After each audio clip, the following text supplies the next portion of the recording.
Pythagorean triple is when all three sides of a right triangle are whole numbers. Pythagorean triples will come in handy. It saves you from having to do the Pythagorean theorem to solve for a missing side if you notice that two of the sides that you're given are two of the sides in a Pythagorean triple. We use a lot of these to help us come up with problems that are solvable when we're designing problems. We use a lot of 3, 4, 5s, 6, 8, 10s, 5, 12, 13s.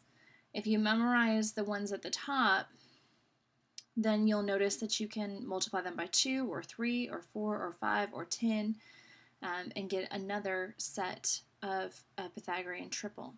So the main ones that I memorize are the top row, and then I always kind of notice the 3, 4, 5s, how they're doubled or tripled or things like that. The Pythagorean theorem is when you have a right triangle that a squared plus b squared equals c squared.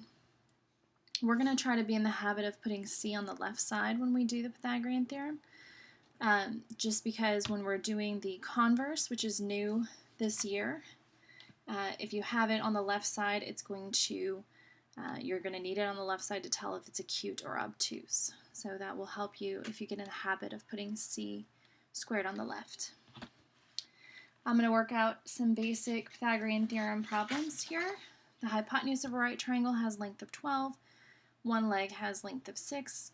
What is the length of the other leg? So I'm just going to kind of draw a sketch of a right triangle here. They said the hypotenuse is 12. That's across from the right angle.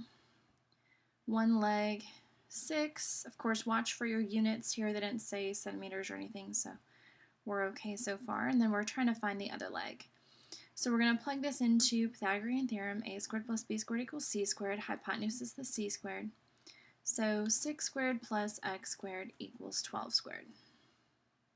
So 6 squared is 36. 12 squared is 144. So plugging that in, then we're going to subtract 36 from 144, gives us 108. So we see that x squared is 108, not 180. If I can talk and write at the same time, that would be good.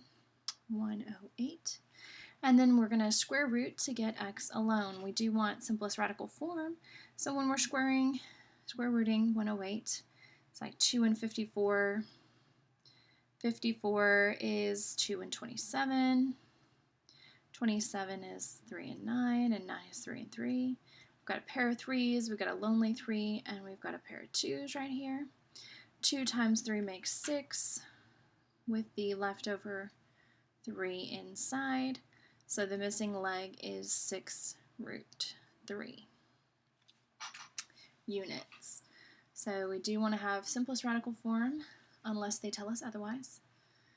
Question 2 says the triangle has side lengths of 16, 48, and 50. Is the triangle a right triangle? And explain. So we're going to check out if it works for Pythagorean theorem. So I'm going to plug it in the normal order. A squared plus b squared.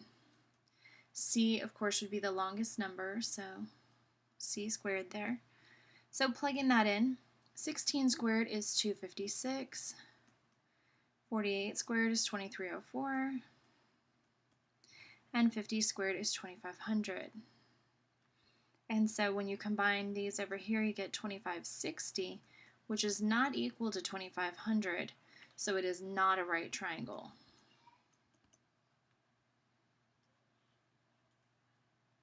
So it's not a right triangle because it doesn't work in the Pythagorean theorem. That would be my explanation.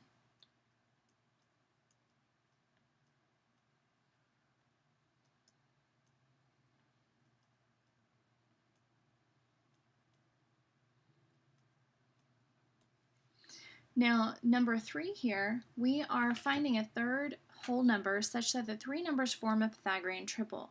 But the thing is that they did not tell you if you're finding the hypotenuse or you're finding a leg.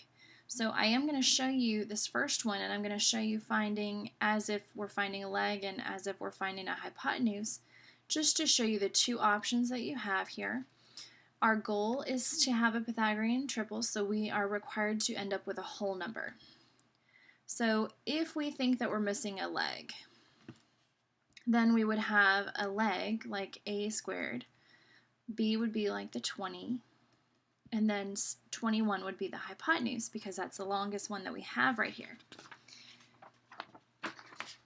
So we would plug this in, and we would get a squared plus 400 equals 441.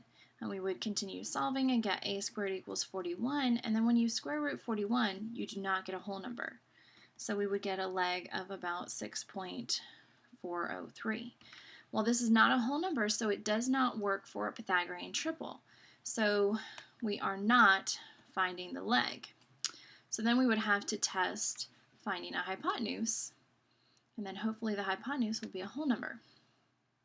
So testing for a hypotenuse would be setting up 20 squared plus 21 squared, and then in this case we're finding c squared.